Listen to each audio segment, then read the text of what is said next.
December 16, 1944. Hürtgen Forest, Germany.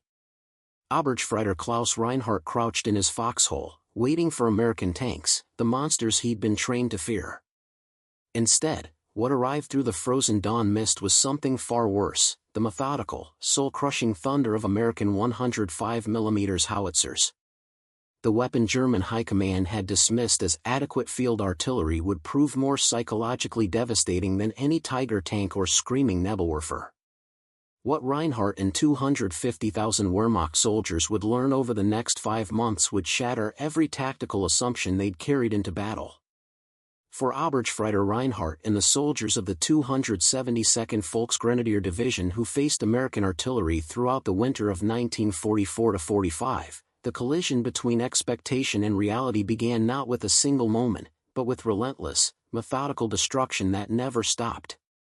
Among the 89,000 German prisoners captured during the Battle of the Bulge alone, post-war interrogations revealed a consistent pattern: they had prepared psychologically for the wrong threats. According to declassified records from the U.S. Army Center of Military History in Washington, D.C., German training materials from 1943 to 1944 focused extensively on countering specific American weapons systems.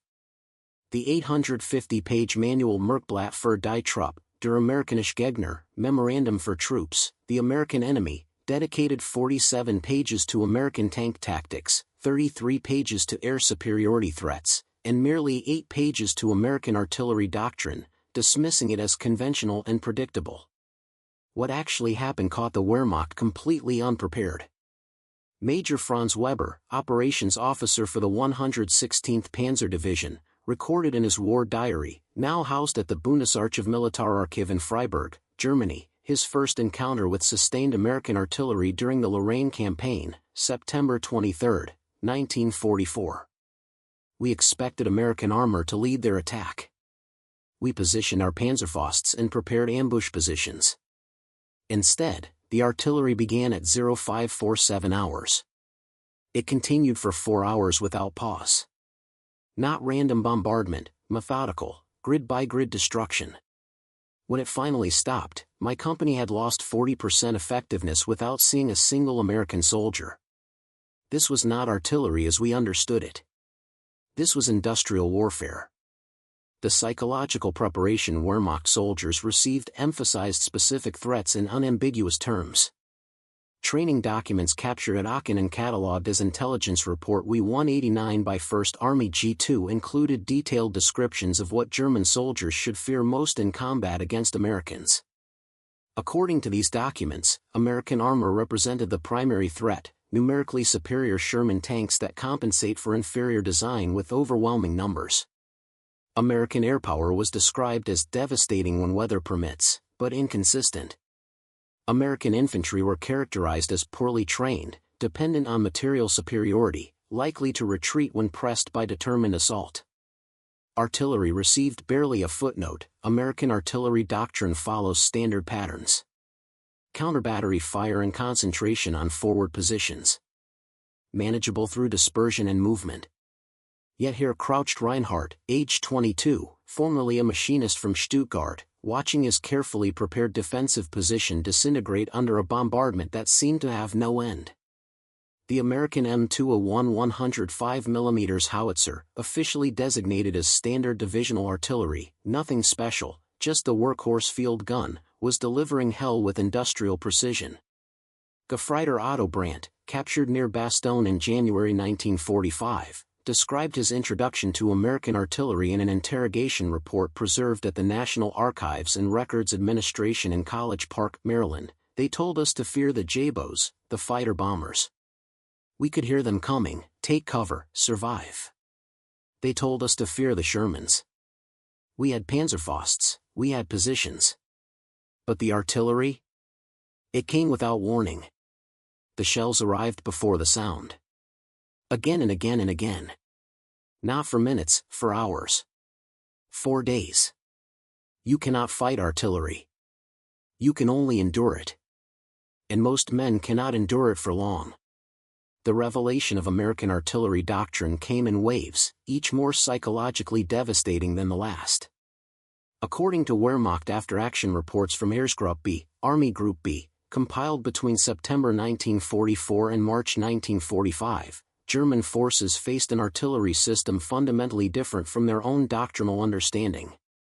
Stabsarzt, staff physician, Dr. Heinrich Kohler, assigned to the 352nd Infantry Division Medical Battalion, maintained detailed case notes that were later captured by Allied forces and archived at the U.S. Army Heritage and Education Center at Carlisle Barracks, Pennsylvania. His entry from November 8, 1944 reveals the human cost: treated 37 men today from a single artillery strike. Not a barrage, 1 mission, 6 minutes of fire. 12 killed instantly, 25 wounded. But the psychological casualties are worse. 15 men from adjacent positions showing severe combat fatigue, uncontrollable shaking, inability to speak, catatonic episodes. They were not hit. They simply heard it happen to their comrades and broke. Our medical doctrine has no category for men destroyed by sound alone. The Americans had industrialized artillery in ways German doctrine never anticipated. Each U.S. infantry division included 3 battalions of 105mm Howitzers, 54 guns total. Each armored division had 3 battalions of 105mm Howitzers plus 1 battalion of 155mm guns. The guns were mounted on tracked carriages or towed by trucks, making them far more mobile than German artillery, which increasingly relied on horses for movement as fuel shortages worsened. But the real revolution wasn't the guns themselves, it was the system behind them. The Fire Direction Center, FDC, concept, which German intelligence had noted but dismissed as overly complex and inefficient, enabled American artillery to achieve response times and accuracy that seemed impossible to Wehrmacht veterans accustomed to slower, more centralized fire control methods. Forward observers embedded with frontline units could call fire missions that would impact the target in under 3 minutes. Multiple batteries could coordinate fire on a single target within 5 minutes. Entire battalions, 18 guns firing in unison, could deliver devastating concentrations with mathematical precision that German artillery officers found incomprehensible. Hauptmann, Captain, Dieter Zimmermann, battery commander in the 18th Volksgrenadier Division, kept detailed notes that were discovered after his capture in February 1945 near the Rohr River, now preserved at the Library of Congress, January 19, 1945. We attempted a company-strength probe of American positions near St. Vith. We had achieved complete surprise, crossed no man's land undetected in the pre-dawn darkness, were within 200 meters of their forward trenches. Then the shells arrived. We counted fire from at least 4 separate batteries, perhaps 72 rounds impacting in the first minute alone. The mission lasted 4 minutes total. When the smoke cleared, my company had ceased to exist as a fighting unit. 70% casualties. I still do not understand how the Americans detected our movement in complete darkness. I do not understand how they coordinated so many guns so quickly across such distances.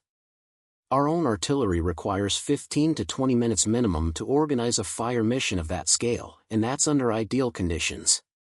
The Americans accomplished it in less than 3 minutes from first detection to shells on target.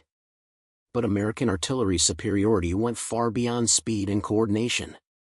It was the sheer, incomprehensible volume of ammunition that broke German comprehension of modern industrialized warfare.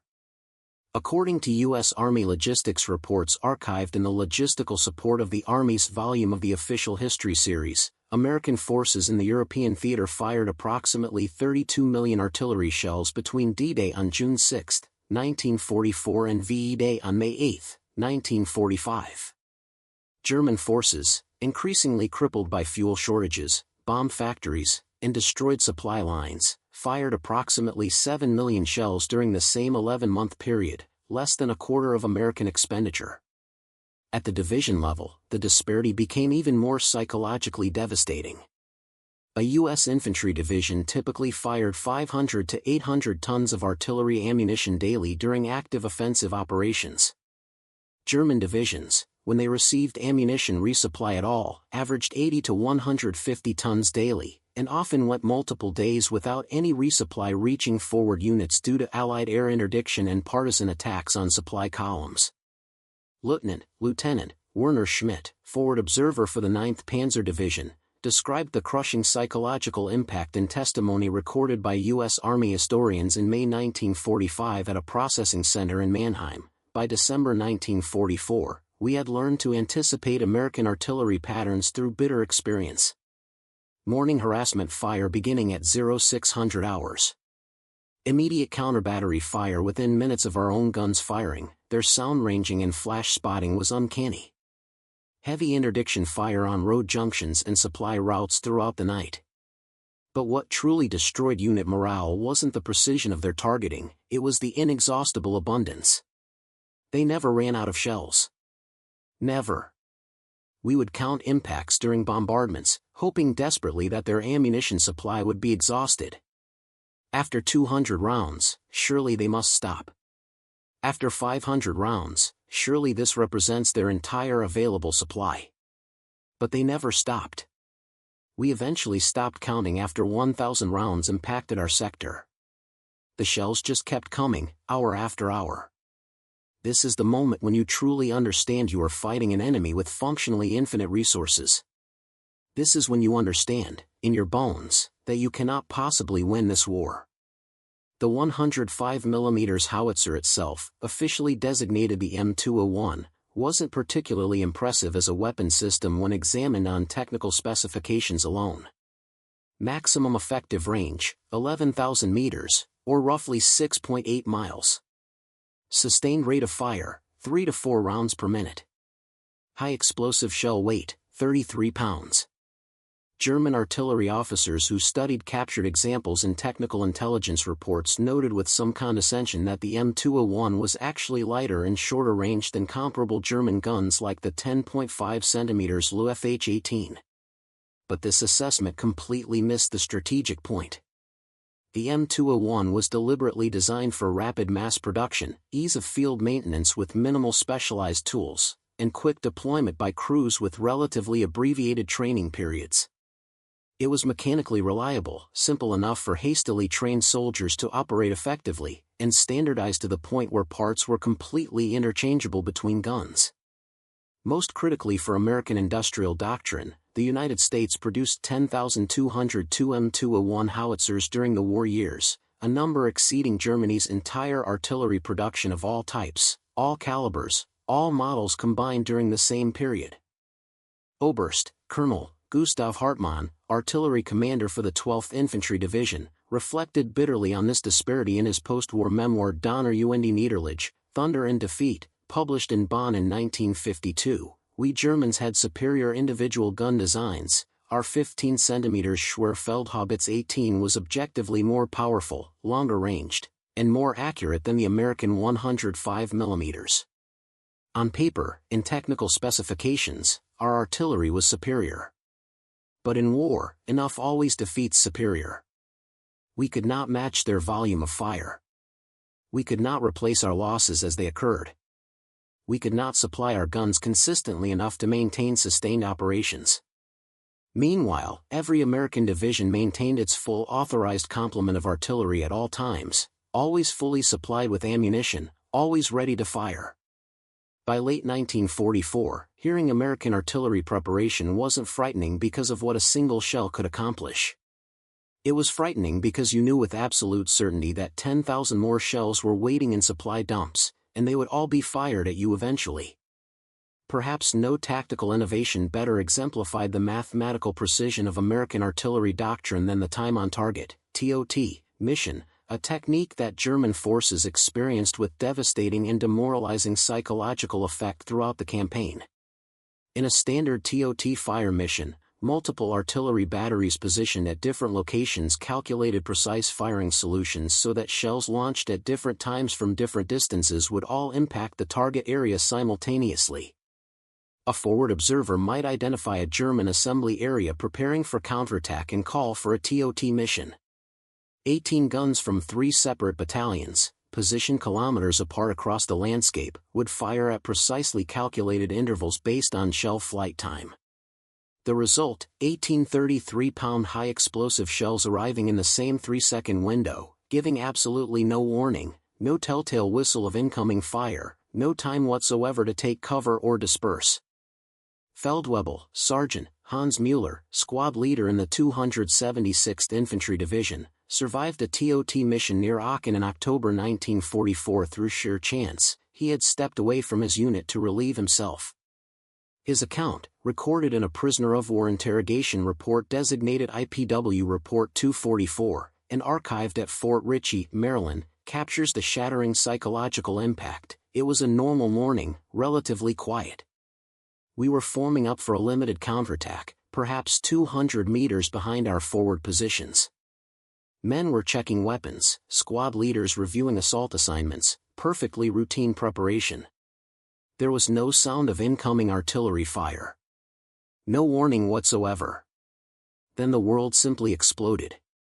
18 shells, we counted the crater pattern afterward, arrived in precisely the same instant.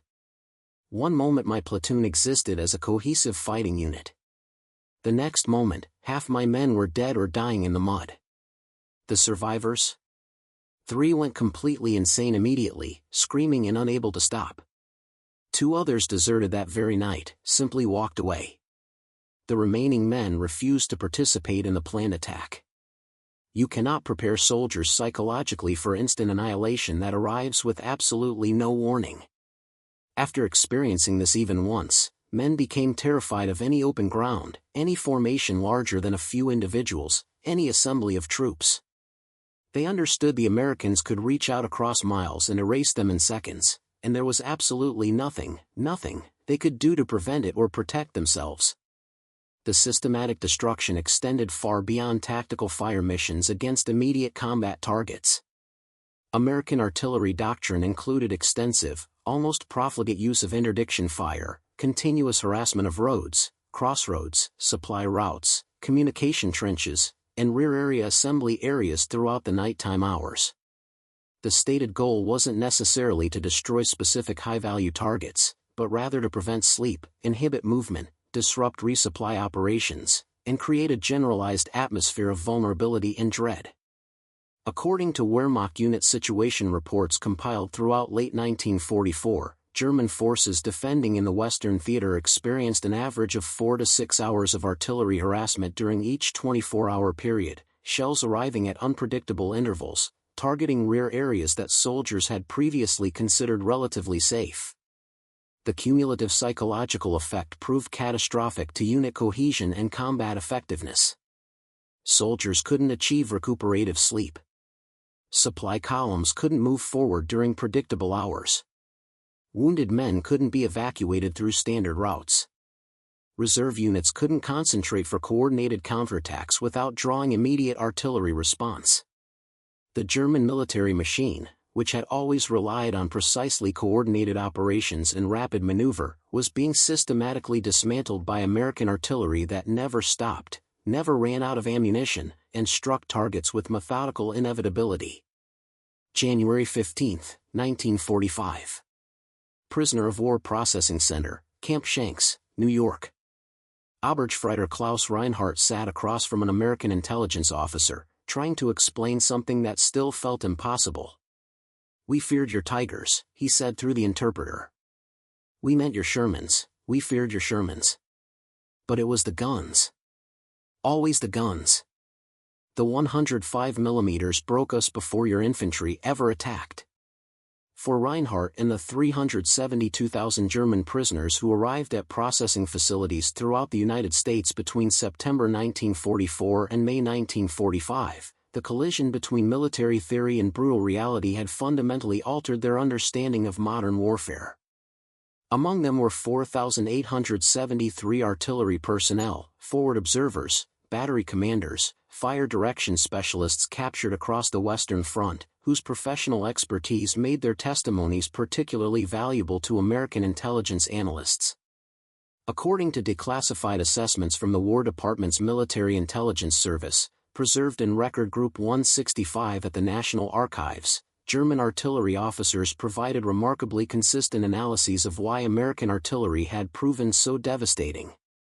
The 267-page report titled German Artillery Officers' Assessment of American Fire Support Doctrine, compiled from hundreds of interrogations, revealed a pattern.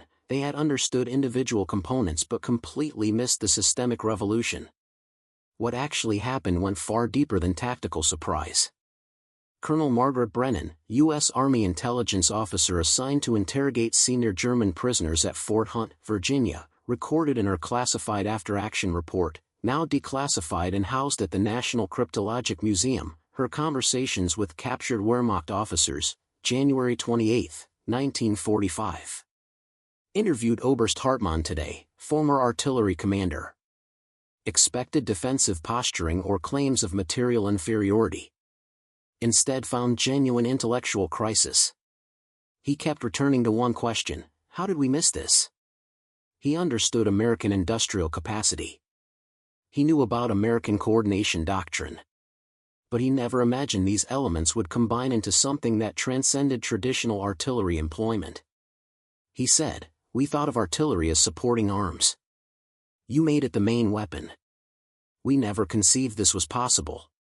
The doctrinal preparation German officers received before 1944 had emphasized artillery as one element within combined arms operations. Training documents recovered from the Kriegsschule Dresden, translated by the Military Intelligence Service and catalogued as document MISY 5689, presented artillery doctrine in traditional terms. According to these instructional materials, artillery existed to suppress enemy positions prior to infantry assault, provide counter-battery fire against enemy guns, and deliver interdiction against reserves and supply lines. The concept of artillery as the primary destructive arm, with infantry and armor serving merely to occupy ground artillery, had already devastated, appeared nowhere in German doctrine. Yet here sat Major Franz Weber, age 34, formerly a career artillery officer from a family with 3 generations of Prussian military service, struggling to reconcile doctrine with experience. He had commanded batteries on the Eastern Front, where German artillery had performed adequately against Soviet forces. The Western Front revealed something different entirely. Hauptmann Dieter Zimmermann, captured during the Colmar pocket reduction in February 1945, described his doctrinal crisis in a letter to his wife that was intercepted by military censors and preserved in the Hoover Institution archives at Stanford University. Liebste Elizabeth, I must confess something that troubles my professional pride greatly. Everything we learned at the Kriegsschule about artillery employment was not wrong, exactly, but catastrophically incomplete. The Americans have created something we never imagined: artillery as industrial process rather than military art. Hauptmann Dieter Zimmermann, captured during the Colmar pocket reduction in February 1945, described his doctrinal crisis in a letter to his wife that was intercepted by military censors and preserved in the Hoover Institution archives at Stanford University. Liebste Elizabeth, I must confess something that troubles my professional pride greatly. Everything we learned at the Kriegsschule about artillery employment was not wrong, exactly, but catastrophically incomplete. The Americans have created something we never imagined: artillery as industrial process rather than military art. The Geneva Convention's provisions for prisoner treatment meant German officers had access to American military publications, technical manuals, and even pre-war doctrinal writings. At Camp Clinton in Mississippi, which specialized in housing German prisoners with technical expertise, these materials created unexpected opportunities for professional education that many prisoners found more disturbing than their capture. The camp library, established in March 1945, included field manuals on American artillery doctrine, after-action reports from North African and Italian campaigns, and even copies of Field Artillery Journal dating back to 1941. These documents, carefully reviewed by American intelligence to ensure they contained no classified information, nevertheless revealed the philosophical foundations of American fire support doctrine. The educational revelation extended beyond technical manuals. German prisoners with artillery backgrounds were sometimes assigned to work details at American ammunition depots and supply dumps, where they witnessed the logistical scale that made American artillery dominance possible. At Camp Forest in Tennessee, 47 German prisoners worked in a facility that processed and shipped 155mm and 105mm ammunition to ports of embarkation. Staff Sergeant Robert Patterson, who supervised German work details from 1944 to 1946, gave an oral history interview preserved by the Tennessee State Museum in 1979. Those German artillery guys, they'd see the trainloads of ammunition arriving daily, and you could watch their faces just fall. One prisoner, an officer named Hartmann I think, did the math one day. Calculated that this one depot in Tennessee was processing more artillery ammunition in a week than the entire German army had fired in a month. He just sat down on a crate and stared at nothing for about 20 minutes. Then he said something in German that the interpreter told me meant we never had a chance. Not said with anger or bitterness. Just recognition. Perhaps no evidence reveals the doctrinal transformation more clearly than the technical analyses German artillery officers produced while in captivity, documents they hoped might salvage some professional value from defeat. These reports, dozens of them preserved in Record Group 389, Records of the Office of the Provost Marshal General, provide detailed assessments of American artillery superiority written by the men who experienced it. The reports show consistent patterns: initial focus on material factors, then growing recognition of systemic advantages, and finally acknowledgement that German artillery doctrine itself had been fundamentally inadequate for industrial warfare. The work programs at various camps inadvertently reinforced these lessons. Under Geneva Convention guidelines, enlisted prisoners could be assigned work appropriate to their skills. Many German artillery specialists found themselves working in American defense plants, ammunition factories, or military supply depots. At the Badger Army Ammunition Plant in Wisconsin, 127 German prisoners worked in facilities producing propellant charges for 105mm ammunition. The scale of production: this single plant produced over 1 million artillery rounds monthly, demonstrated the industrial chasm between American and German military production that no amount of tactical skill could bridge. Feldwebel Hans Müller, who had survived the TOT mission near Aachen and later worked at Badger, recalled in a 1958 memoir titled Jenseits der Niederlage, "Beyond defeat we worked 8-hour shifts producing artillery ammunition. The plant operated 24 hours daily, 3 shifts. The production line never stopped. In 1 month, I watched this single factory produce more 105mm ammunition than I had seen during my entire service on the Western Front." This was when I truly understood, Germany had lost the war not in 1945 when we surrendered, but in 1942 when we failed to match American industrial mobilization. Everything after that was merely the working out of an inevitable conclusion. By April 1945, as the war in Europe entered its final weeks and the scale of German defeat became undeniable, the number of German prisoners in American custody exceeded 400,000. Among them, artillery personnel provided the most analytically sophisticated assessments of why Germany had lost. The transformation these men underwent wasn't the result of American propaganda or coercion. American authorities made no systematic attempt to convert German prisoners to American doctrine. The transformation occurred through simple exposure, working in ammunition plants, reading field manuals, calculating production statistics, and recognizing that their own doctrine had been built on assumptions that industrial warfare had rendered obsolete. Major Weber, whose diary opened this account, kept notes throughout his captivity that he preserved and later published in 1961. His final entry, dated April 29, 1945, 3 days before German surrender, captures the complete intellectual transformation. "I have spent these months of captivity trying to understand how we lost so completely. The answer is not what I expected. We did not lose because Americans were better soldiers, they were not, man for man. We did not lose because their weapons were superior, ours were often better designed. We lost because we failed to understand that warfare had fundamentally changed. Industrial capacity, logistical systems, and sustainable high-volume operations now matter more than tactical brilliance or technical weapon superiority. The Americans built an artillery system designed for abundance. We built one designed for precision and economy. In the war we actually fought, their approach proved devastatingly superior.